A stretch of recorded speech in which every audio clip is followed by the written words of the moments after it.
if I'm correct, it had just been legalized. The bill had just been passed in 2018 of December. And that's when all the stuff started like popping up. Maybe a little bit before that, but things started popping up very fast. Yeah. But yeah, so I'd gotten a call and I was like, hey, can I just think on this for a day? And she was like, well, we need to know soon, so I'll call you back tomorrow. And I was like, okay. So I remember talking to my sister about it. And this was one night her and I went out on our own and just were doing our thing because we needed a break from our parents. And I was like, hey, you know, I got this job and I got this offer and the pay's really good. And, you know, what do you think? It's in the cannabis industry. And I love my sister. She's awesome. And the story comes to a good ending, not ending, but like it comes to a good thing. But at the time, she's 10 years older than you. She's an older head. and she's always been in corporate, like she's corporate minded, and that's just the industry she's been in. So my sister is a line producer at HBO, which is really freaking cool. Yeah, that is cool. My sister's a badass. Yeah. But she has always worked for corporate. She's always like literally lived that immigrant woman life where she's worked her ass off to get where she needs to be, because everything she has, especially in the entertainment industry, because all you see is predominantly white males, right? And so my sister's done so many cool things, but of course in her mind she wants her sister, you know, to do like similar things that she's doing, you know, flourish. And we just flourish very different ways. And I have such a different mindset than my siblings. I'm like the black sheep of my family, 100%. I was about to say, and I am so like, okay with that. Yeah. I am so okay with that. The first thing that's come into my mind is like the typical younger sibling is just like she's just running free spirit, doing what she wants. 100% I'm the free spirit of the family. But yeah, so she was like, no, because if you ever want to get a corporate job, like what will people say? You're working at a dispensary, it doesn't look good, la la la. And I was like, okay, you know, I took it with salt of grain. Of course it didn't make me happy, but I was like, you know what? I respect what you're saying. Yeah. We just are in very different wavelengths, and it's okay that you don't understand me yet, but you will. Yeah. And so I took the job. Yeah. Didn't tell anybody in my family. Yeah. Didn't tell my mom, didn't tell my dad and my siblings. Nobody knew. And my mom didn't know for 2 months until I finally was like, okay, well, like I'm working like a dog. Like, what am I supposed to say, you know? Yeah. And so I told my mom. And she was like, okay, what's the pay, you know, whatever. And so she wasn't happy about it, but she was like, okay, like, you know, you have a job, like, and this is your second salary job. Like, let's just see. Are you going to tell your dad? No. Okay. So mom lied to dad for a little bit for me. And then it was about another month. So 3 months in, 2 months in, I told my mom, 3 months in, I told my dad. My siblings have no idea. Yeah. I told my dad. He was actually pretty cool about it. How did you tell your dad? Like, how did that conversation go? I think my mom kind of broke the ice for me. Yeah. But at that point, I think it was just like, okay, she hasn't had a job for a little bit. Like, she's kind of been in this weird place. Like, maybe this will be good for her type thing.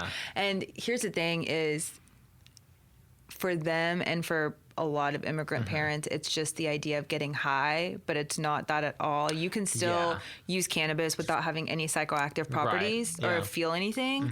And so, but then it's a lack of knowledge, right? And so I was like, okay, they can say what they want, but I will come back and I will combat this, right? Yeah. And so all this time, where I work is really cool because we're so big on education, and we got drilled so much education that I don't know everything, but I know a lot to be able to talk to somebody who's completely against it, right? You know, and have turn that kind of bad like view that everyone who doesn't understand it would initially have. Exactly. Especially the older generation. Yes, exactly. Yeah. Especially immigrants. Right. They're impossible sometimes. But anyway, so my dad was cool, and then a couple months later, my siblings found out, and I don't think that they were thrilled about it. I think the whole idea was, what will people think? Which is that's an immigrant thing too. Yeah, and really a lot of Asian families do that. What will people think? And I hate that question because I'm not here for people. I'm living for me. Yeah.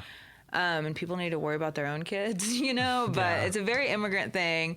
But so as all this is happening, you know, I am also suffering. So anxiety had kind of kicked in the summer before that, when I was going through my own hard time before I went to New Zealand. And so that's when I really started feeling my anxiety more. I'd never gotten tested for it because what was I going to do? Go to the doctor. They're going to say, here's some Xanax. And it makes I don't want that. And I don't want. Or you get addicted to it. Exactly. And I don't like, that's just not my way. I will barely take Advil migraine unless like I'm on my last straw and I'm like, I can't do this anymore. Because I will always want a natural way. I don't like putting stuff in my body. And that's just me. Everyone, you know, everyone's different. But anyway, so I every time I went home, talked to my mom, I would always educate her a little bit.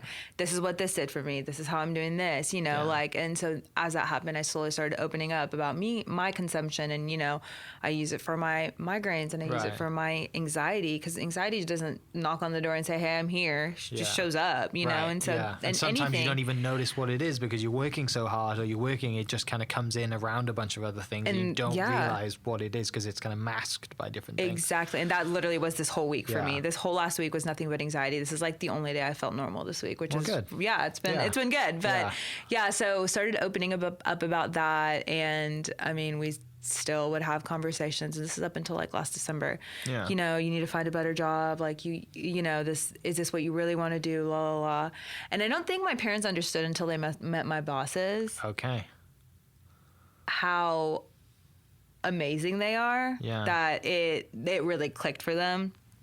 So you work for people, and then you like work for people, and working for people is just not like, you know, going to work, getting paid, doing the thing, but not really getting, not having your cup with filled. Your bosses or whatever. Yeah, you don't leave with a full cup. Yeah.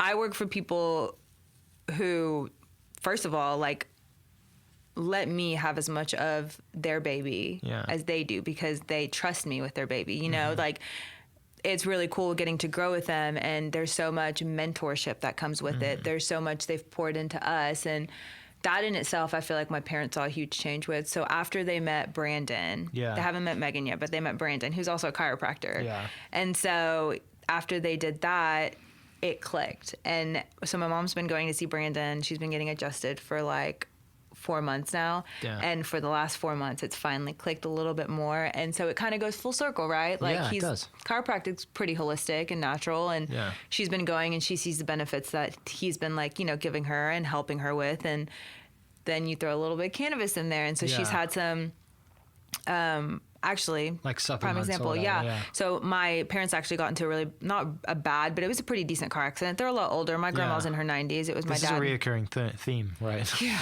Oh boy. Don't go in the car with Salah's parents. Seriously. Actually, this was somebody else's fault, but this was back in March, and they got, this is back in March, and they got into a decent sized car accident, and my dad was in a lot of pain when we got home that night, and he didn't want to take, my dad's like me, and he's like, I don't want to take any medicine because I don't know what the side effects are. I don't know what's in it. And I'm like, yes, you are my dad. And so I was like, do you want a gummy? And so he was like, I'm in so much pain right now, like, I will try anything. And so that was the first experience, and I was like, I'll do it with you. And so that was the first time I got to consume with my father, which is really cool. And not that it was anything crazy, but it was just the fact that he was open enough to want to try it. And then soon after came my mom, and my mom's first time wasn't great because she user error. That was on her. I always say that was your bad. Like, don't blame the plant, because she used cannabis on an empty stomach. And just like any medicine, you have to eat something before you consume. Okay. And so she didn't have a good experience, was having really bad anxiety. My dad and my grandma were making it worse. So she calls me freaking out, and I'm like, oh God. So I go home and like calm her down, whatever. Yeah. But pretty up until recently, they have patches which you can put on, which are really good for like for your body if you have any sort of body. So we've been dipping our toe in that, and that's been really good. And like topicals have been, you know, a thing. But now I think they see the passion that I have in the industry, and for the first time in my adulthood, and for the first time in my adulthood, I'm very confident in what I'm doing, and I like will put my foot down and be like, no, you don't know. And I actually had a conversation with my sister the other day. She was like, hey, like, we were just talking about stuff, and she was like, so, like, you know, what's up with your career? Like, how's that going? And I told her, I was like, honestly, I finally found the industry I'm meant to be in. Like, I know that retail is not the sexiest, no, but I'm learning so much. I work for amazing people. We're in a time where jobs are so hard to find right now. The economy's down, and yet I work for people who pay me really well, always make sure I'm taken care of. I get to help people. I get to, you know, just, it's all the things that I want. And money's never been something that stimulates me or drives me. It's people and serving and giving. And if that's how my cup is filled, right?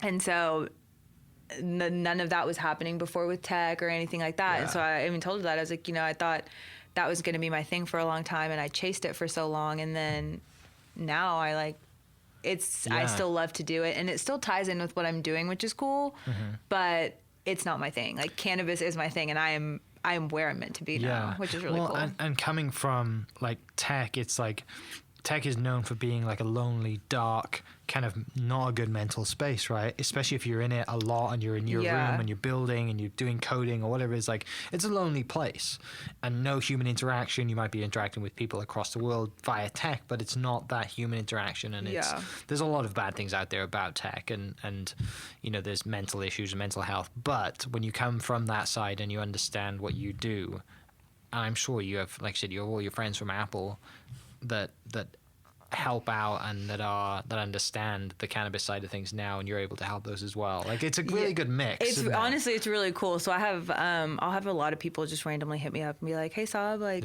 it's really cool to see what you're doing, like, or you know, they'll ask advice, or it's just really cool. It's just full circle, honestly. It's really, I love what I do. I'm so grateful to be able to do what I do. I'm grateful for the people I work with.